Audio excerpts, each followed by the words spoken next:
more recent 3-minute sermon specials. So if that's what you were hoping for, my apologies in advance. And also, if you've been enjoying her sermon series on the apocryphal books of the Bible, once again, I'm sorry to disappoint, because you're not going to be hearing about the wisdom of Solomon or the story of Bel and the dragon. But you do get to hear about love. And not just any old kind of love. Today we're talking about perfect love. Now, I see some of you maybe are into it. A couple of not thrilled. And all right, most of you are kind of skeptical at best. And I don't blame you. Because based on what we heard Denny read just a minute ago, love doesn't sound so perfect. Because if I'm being honest, what I heard about love sounded more like, at least for me, being forced to go with Indiana Jones in the Last Crusade through a tunnel full of rats, thousands of them, and not only have them crawl over me, but convince anybody who's watching that I'm actually enjoying it.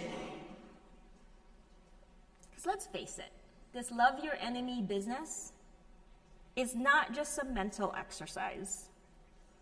It's not just a thought or a sentiment. Loving your enemy isn't a feeling we can sum up with words. If I get right down to it and really hear the scriptures this morning, this love your enemy business is the business of love. The Gospel of Matthew has the longest account of Jesus' Sermon on the Mount. He begins with the Beatitudes, which we are familiar with. And then he moves on to talk about how his followers ought to be the salt and the light, salt of the earth and light of the world. And then he goes on about fulfilling the law and living righteously, the kind of righteousness that surpasses what one would expect from a respected and revered religious leader. And so to make his point of just how much further or higher and deeper one's call to righteousness is, Jesus employs a method used by rabbis called rhetoric or rabbinic rhetoric, where a second statement that seems to contradict the first is used to help clarify that statement. In fact, he does this 6 times to make his point about our calling to love and our calling to righteousness. You know, the first one he says, "You've heard it said, you shall not murder, but I tell you." "You've heard it said, you shall not commit adultery, but I say to you." "You've heard it said, whoever divorces his wife, let him give her a certificate of divorce, but I say to you."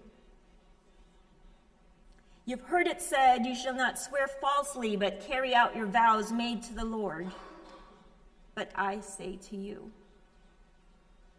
The 5th one, he says, "You've heard it said, an eye for an eye and a tooth for a tooth, but I say to you." And finally, the 6th, "You've heard it said, you shall love your neighbor and hate your enemy, but I say to you." And he goes on. Now, I admit, I didn't have an easy time preparing for this message.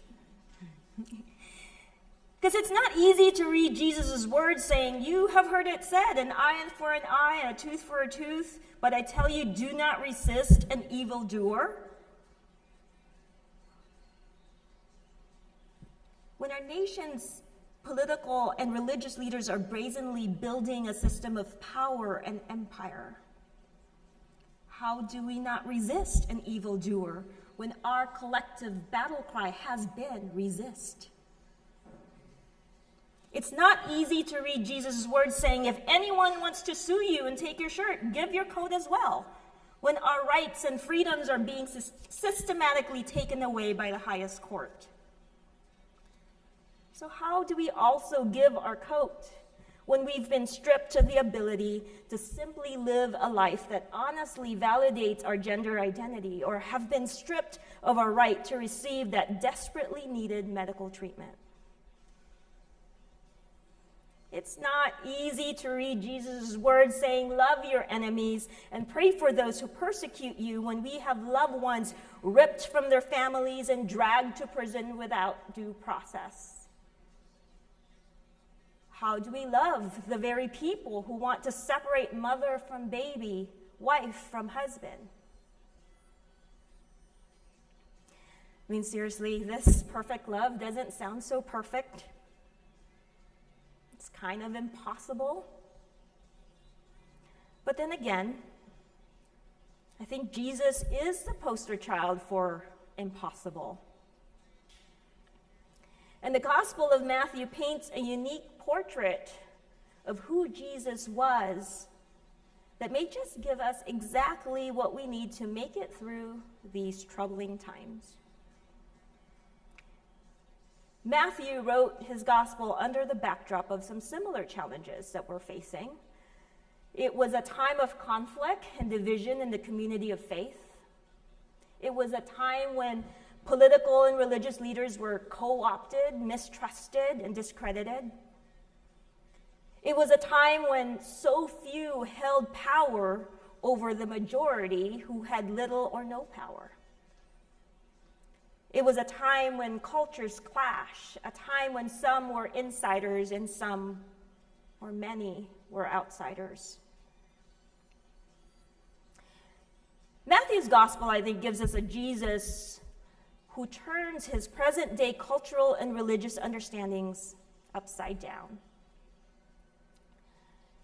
Jesus goes beyond the cultural understanding of his time by reorienting his followers' perspective with an unexpected countercultural act of giving. It's a type of generosity, I think, that begs a re-evaluation of relationships and allegiances to dominant culture. It is Jesus challenging the authority of empire through a revolutionary kind of love. See, for Jesus, to love doesn't mean that we should have the same feelings for our bigoted and racist coworker, elected official, neighbor, what have you, as we do our family and friends. What Jesus requires of love is the unnatural act of putting others first. I think some of you attend the Monday evening Compline prayer group. And as I understand it, you've been reading See No Stranger by Valerie Kaur. Now, she talks about how she started a simple practice that's born out of her Sikh heritage. She describes it that as she goes about her day and comes across different faces, she says and repeats in her mind, "You are a part of me I do not yet know. You are a part of me I do not yet know." And by practicing this, she writes that in this manner, scientific discoveries dovetail with traditions of spiritual training. We become what we practice. It is possible to train our eyes to see others differently. She argues that to see other people in this way reorients our perspective towards love. Now, I know at surface level, it's not really that compelling of an argument, I must admit. But she writes of her experience coming out of 9/11 with one example after another, and I can see how it can pave a possible way to go from hating our enemy to loving our enemy. It's a practice that shifts our desire away from resisting and fighting towards a different kind of orientation.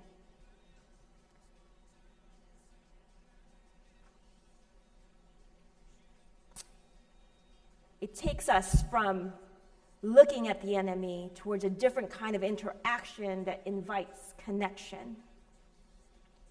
It is love. It is love without limits. The kind of love that requires us to dig deep into our souls and see who we truly are.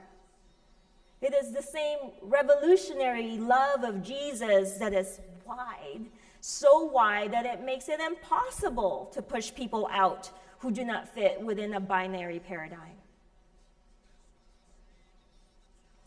Now, we may be tempted to think that this way of loving is passive, and it's easy to see why someone would think that. Offering your other cheek after the other one has been slapped feels like self-imposed subjugation, resigning to defeat or resigning to the latest injustice.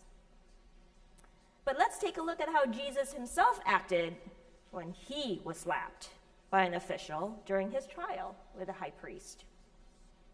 His actions seem to imply that resisting evil is a legitimate purpose. Now, John documents this in his gospel, and if you want to follow along, this is John chapter 18, starting with verse 19. We have Jesus being questioned by the high priest about his disciples and his teaching. So the high priest is interrogating him, and Jesus responded that, he keeps no secrets, and he kept no secrets. He spoke openly to the world, and he went on to say that he always taught in the synagogues and the temple because that's where all the Jewish people hung out. But then something happens, because Jesus decides to add a few things, which to me reads a little bit like a snarky kind of annoyance comment. He says to the high priest, "Why question me? Ask the people who have heard what I spoke to them. Look, they know what I said." Well, one of the officers standing nearby did not like what he heard, and he gave Jesus a slap and said, "Is that the way you answer the high priest?" So what do you think happened next? You guessed it. True to his word, Jesus turned his head and offered the officer his other cheek. No, that's not what happened. I was just making sure you all were following with me and paying attention. No, Jesus did not offer his other cheek and egg the official to slap him one more time. Jesus actually did not do what he himself said to do. But he didn't take the assault in silence either. He protested against the injustice and pointedly asked the officer, "If I said something wrong, testify as to what is wrong. But if I spoke the truth, why did you strike me?" Now, what I take from Jesus' interaction with the officer is a model for us to look to for how to challenge the authority of empire. It wasn't passive, but it wasn't violent either. His response was not retaliative in equal measured proportions, because actually when we retaliate and believe that by doing so we have heroically resisted aggression, we have in fact surrendered to evil. Jesus' response was an act of self-assertion that countered the officer's intent to humiliate. It was also an act that asked the officer to engage in dialogue rather than continue the physical violence. Asserting both dignity and power in an unexpected, countercultural way is forming a new way of being. It disrupts the patterns of patriarchy and chooses the reign of God over the reign of empire. It imitates the perfect love of our Father in heaven. In writing about how love does not return evil for evil, theologian and minister G.B. Caird wrote that where before there was one under the control of evil, now there are two. Evil propagates by contagion. Therefore, we are called to a different kind of righteousness, a different kind of love. It is love that leads with wonder and curiosity. It is love that holds to a promise that you are a part of me I do not yet know. Valerie Kaur uses the term divine rage. She describes it as fierce, disciplined, and visionary, and the fury of Jesus when he overturned the tables of the money changers in the temple. She writes that the aim of divine rage is not vengeance, but to reorder the world.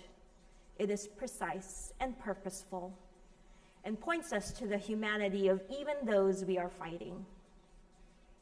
After all, it is easy to love somebody